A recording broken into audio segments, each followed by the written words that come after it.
미국의 대학 학비가 해마다 오르고 있어 현재 4년제 주립대학은 28,000달러, 4년제 사립대학은 6에서 7만 달러에 육박하고 있습니다. 미국에서 백투스쿨 학용품 값이 대폭 올라 학부모 부담이 가중되고 있습니다. 미 기준금리가 9월부터 12월까지 인상 없이 동결될 것으로 지역 연방은행장들이 시사하고 나섰습니다. 여름철 물을 한꺼번에 많이 마셔 생길 수 있는 저나트륨 혈증 증상, 즉 물중독 현상에 대해 알아봤습니다. 공화당 경선 후보 첫 토론에서 마이크 펜스 전 부통령이 참가 자격을 얻었으나 도널드 트럼프 전 대통령은 토론 불참을 시사하고 있습니다.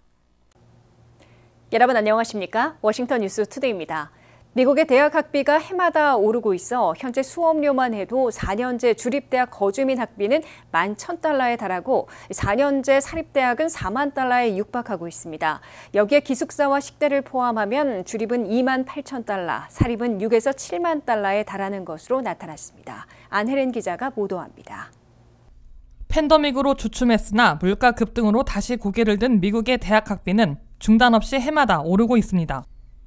이번 9월 새학년 새학기에 들어가는 학부 신입생들은 더 비싸진 학비를 내야 하고 학자금 빚을 지기 시작해야 하므로 학부모들의 70%, 학생들의 92%나 학비 걱정을 하고 있는 것으로 조사됐다고 CNBC가 8일 보도했습니다. 2023학년도 현재 수업료만 해도 4년제 주립대학 평균은 1만 1,000달러로 나타났습니다.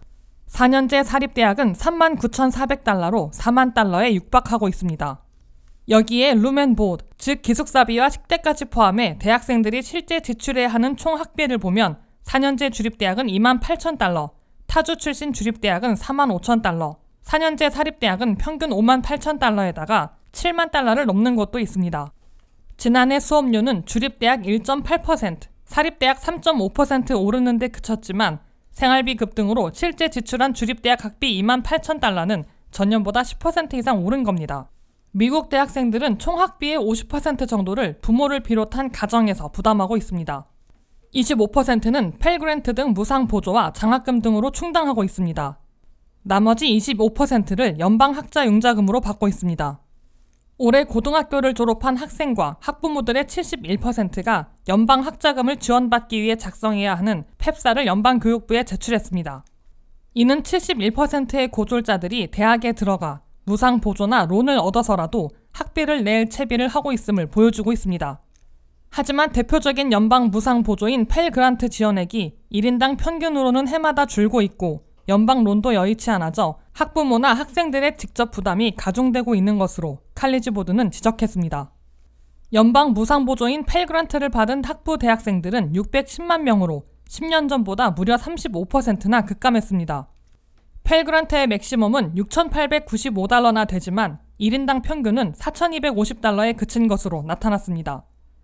연방학자융자금도 1인당 평균 3,780달러로 학부모와 학생 본인 부담이 가중되고 일반 융자금을 이용해야 하는 상황으로 보이고 있습니다. 이 때문에 이번에 대학에 들어가는 4년제 주립대학생들은 학사기를 취득하고 졸업할 때 절반을 넘는 54%가 1인당 평균 29,100달러의 학자금 빚을 지게 될 것으로 칼리지 보드는 예측했습니다. 미국의 학자융자금 총액은 올 1분기인 3월 말 현재 1조 6천억 달러로 전년보다 140억 달러 늘어났으며 전체 가계부채 17조 달러 가운데 12조 달러의 주택모기지에 이어 두 번째 많은 빚으로 기록되고 있습니다. WKTV 뉴스 안혜린입니다. 미국에서 백투스쿨 개학 시기가 바짝 다가오고 있지만 학용품 값이 대폭 올라 학부모 부담이 가중되고 있습니다. 백투스쿨에 맞춰 준비해야 하는 학용품 가격은 전반적인 소비자 물가 인상률 3에서 4%보다 훨씬 높은 12에서 18%나 오른 것으로 나타났습니다. 초중고등학교의 백투스쿨 개학 시기가 다가옴에 따라 학부모들과 학생들이 학용품 준비에 대거 나서고 있습니다. 그러나 물가 인상률보다 훨씬 더 오른 학용품 가격에 상당수 학부모들이 고개를 젓고 있는 것으로 보입니다. 올해 백투스쿨 개학 시기를 맞아 학용품 구입에 지출한 총 지출액은 415억 달러에 달해 신기록을 세울 것으로 전미소매연맹은 내다봤습니다. 이는 지난해 369억 달러보다 46억 달러, 12%나 늘어나는 것입니다. 또 현재까지의 최대치였던 2021년 371억 달러의 기록도 갈아치우게 됩니다. 올해 학용품 구입에 써야 하는 지출액이 급증할 것으로 보이는 이유는 물가가 많이 오른 데다가 컴퓨터를 비롯한 이른바 빅티켓 아이템을 구입하는 학생들이 대폭 늘어나고 있기 때문으로 CBS 뉴스는 분석했습니다. 올해 백투스쿨 지출액의 70%는 컴퓨터를 비롯한 빅 아이템에 쓸 것이라고 밝혀 지난해 65%보다 크게 늘어날 것으로 예상되고 있습니다. 여기에 학용품 가격은 다른 일반 상품 가격이 4% 오른 데 비해 거의 대부분 10% 이상 급등해 있습니다. 모는 종이는 18% 인상됐고 샤프 펜슬은 16% 올랐습니다. 폴더와 하이라이터는 각 13% 인상돼 있습니다. 크레용은 12%, 잔은 8%, 계산기는 6% 비싸졌습니다. 상당수 학부모들은 한 푼이라도 아끼기 위해 백투스쿨 파격 할인하는 곳이나 세일즈 텍스 없는 주 지역에 원정 쇼핑을 가고 있습니다.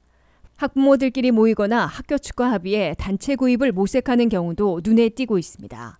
때때로는 새 것이 아니라 쓰던 중고품이나 지난해 안 팔렸던 재고품을 싼 값에 사려는 학부모들도 있다고 CBS 뉴스는 전했습니다. 미국의 기준금리가 9월부터 12월까지 더 이상 인상 없이 동결될 것으로 지역 연방은행장들이 잇따라 시사하고 나섰습니다. 그럴 경우 미국의 기준금리는 올 연말까지 5.25 내지 5.5%에서 수개월간 유지됐다가 내년 3월부터 인하를 시작할 것으로 예상되고 있습니다. 한면택 기자의 보도입니다. 미국 경제가 불경기 없는 물가 잡기로 소프트 랜딩하고 있다는 기대가 뚜렷해지자 기준금리도 현 수준 유지 쪽으로 기울고 있습니다. 연방준비제도는 그동안 9월 20일과 11월 1일, 12월 13일 등 올해 남은 3번의 회의에서 한 번 더 0.25포인트 올릴 여지를 열어두었으나 이제는 7월 말을 끝으로 더 이상 인상 없이 동결할 가능성이 높아진 것으로 CNBC가 보도했습니다. 특히 연준에서 투표권을 행사하고 있는 존 윌리엄스 뉴욕 연방은행장과 패트릭 하커 필라델피아 연방은행장이 따라 올해에는 더 이상 금리 인상 없이 현 수준으로 유지하게 될 것임을 시사하고 나섰습니다.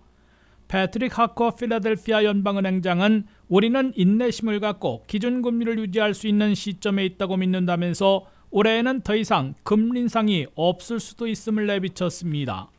하커 연방은행장은 지금부터 9월 중순까지 놀랄만한 경기 지표가 나오지 않는 한 기준금리를 당분간 유지하게 될 것이라고 밝혔습니다.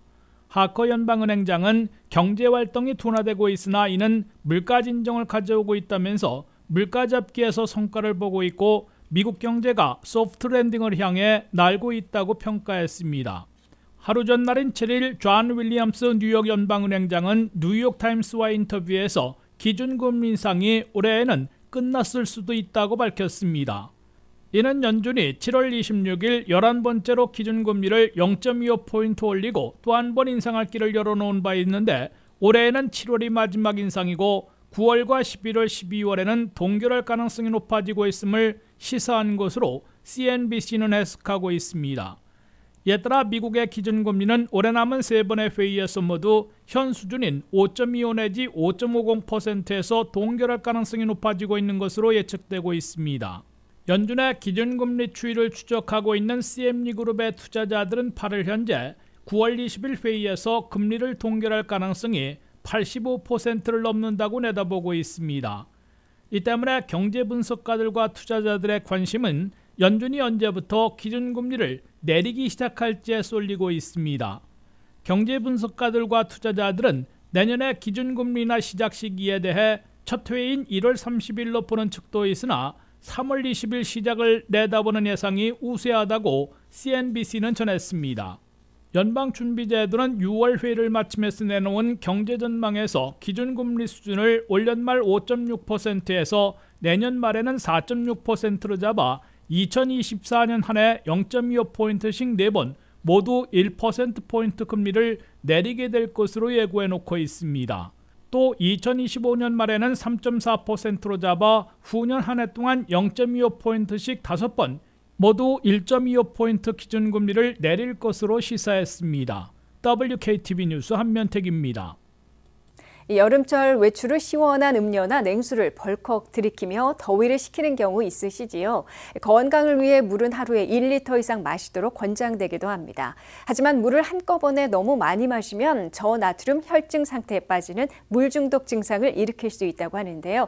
물을 많이 마시고 몸이 안 좋아졌다고 느끼시는 분들은 물 중독 증상이 나타난 것일 수 있어 마시는 방법에 유의해야 한다고 합니다. 자세한 내용 안혜린 기자가 알아봤습니다. 하루에 물 1리터는 순수한 물로 마셔야 한다. 2리터까지 마시면 디톡스가 된다는 등 물에 대해서 많은 속설이 떠돌고 있지만 더운 여름 자칫 잘못된 속설이 물 중독 같은 질환을 불러일으킬 수 있어 건강의 기본인 물을 바르게 마셔야 한다고 전문가들은 조언했습니다. 체내의 세포 단위에서 의사소통을 위해 쓰는 것이 칼륨과 나트륨인데 물을 한 번에 너무 많이 마셔 저나트륨 혈증이 오는 상태를 물 중독이라고 부릅니다. 저나트륨 혈증은 세포끼리의 의사교환을 불가능하게 만들어 사실상 신체의 모든 기능을 멈추게 만드는 생각보다 심각한 질병입니다. 가벼운 저나트륨 혈증에서는 팔다리에 힘 빠짐, 두통, 구역질, 현기증, 근육 경련이 일어나지만 심해지면 발작과 의식장애, 뇌 부종 같은 심각한 증상에서 심하면 혼수 상태 또는 사망까지 이를 수 있습니다. 유명한 무술가이자 배우 이소룡의 사망 원인도 저나트륨 혈증이 가장 유력한 원인으로 꼽히고 있습니다.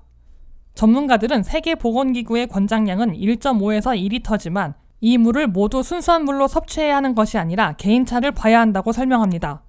더운 날 땀을 흘린다고 물을 한꺼번에 많이 마시면 몸집이 작을수록 더 위험해질 수 있기 때문에 어린아이일수록 물 마시는 방법과 양이 중요합니다. 식사에 포함된 수분량도 포함해서 계산되어야 하고 소변이 지나치게 투명하게 나온다면 물 섭취를 줄여줘야 합니다. 야외 활동으로 땀을 많이 흘리는 중이라면 한 번에 많이 마시지 말고 100에서 150ml 정도의 물을 15분 이상의 시간 간격을 두고 마시는 것이 좋습니다. 신부전이나 간경화, 신부전, 부신기능 저하증 환자, 신체 활동이 적은 노인층도 1리터 이상의 수분 섭취는 자제해야 합니다. 필요 이상의 수분은 복수나 부종 현상, 소화불량, 피로감, 저나트륨 혈증을 불러일으킵니다. 당연히 설탕이 많이 들어있는 음료는 몸속에 염증 반응을 일으키고 오히려 체내 흡수가 느려 갈증이 더 심해지고 설탕이 들은 음료를 더 마시게 되는 악순환을 일으킵니다. 무더위로 땀을 많이 흘려 수분을 보충해야 하는데 오히려 빠지게 되는 맥주와 카페인이 많이 들은 음료도 좋지 않습니다. 물을 잊지 않고 마셔야 하지만 세포에 수분과 영양분을 공급하고 노폐물을 배출하는 신진대사 유지에 필요한 정도를 마시면 된다며 건강한 사람은 목이 마를 때, 소변색이 조금 진해졌을 때 마셔도 충분하다고 권고되고 있습니다. WKTV 뉴스 안혜련입니다. 차기 대선 경선 레이스를 펼치고 있는 공화당 후보들의 첫 토론에 참가 자격을 얻은 주자들이 윤곽을 드러내고 있습니다. 대선 결과 뒤집기 시도를 거부한 당시 부통령 마이크 펜스 후보가 첫 토론 참가 자격을 얻어 도널드 트럼프 전 대통령과의 면전 토론을 할 것으로 관심을 끌었으나 선두인 트럼프 전 대통령은 토론 불참을 시사하고 있습니다. 보도에 한면태 기자입니다. 차기 대선에 나설 공화당 대통령 후보를 뽑기 위한 첫 토론 무대가 오는 23일 위스콘신주 밀워키에서 개최됩니다. 공화당 전국위원회는 선거자금 기부자들이 최소 20개 주에서 200명씩 모두 합해 4만 명을 모은 경선 주자들만 첫 토론에 참가할 자격을 부여한다고 밝혔습니다. 현재까지 이 자격 요건을 넘긴 공화당 경선 후보들은 선두인 도널드 트럼프 전 대통령 물론 라이벌 위상을 되찾으려는 론 드산티스 플로리다 주지사 그리고 마이크 펜스 전 부통령도 토론 참여 자격을 얻었습니다. 또한 니키 헤일리 전 유엔 대사, 크리스 크리스티 전 뉴저지 주지사도 참여하게 되며 널리 알려지지 않은 다른 주자들도 첫 토론 참여 자격을 얻고 있습니다. 마이크 펜스 전 부통령 측은 20개 주 요건보다 2배인 40개 주에서 200명씩 4만 명을 넘겨 첫 토론에 참가할 자격을 얻었다고 밝혔습니다. 펜스 전 부통령은 특히 토론 참여 자격에 도달한 시일이 9주일 걸려 팀 스콧 상원의원의 13주나 니키 헤일리 전 대사의 21주보다 훨씬 빨리 달성했다고 강조했습니다. 이에 따라 전직 대통령과 부통령이자 현재는 상반단 위치에 서 있는 것으로 보이는 트럼프 전 대통령과 펜스 전 부통령이 첫 면전 토론 대결을 벌일지에 관심이 집중되고 있습니다.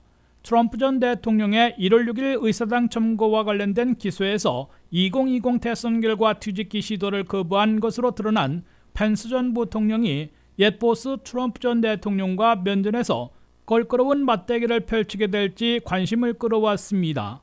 하지만 트럼프 전 대통령은 이미 첫 밀워키 토론을 건너뛸 것임을 시사해와 껄끄러운 토론 대결은 성사되지 않을 것으로 보입니다.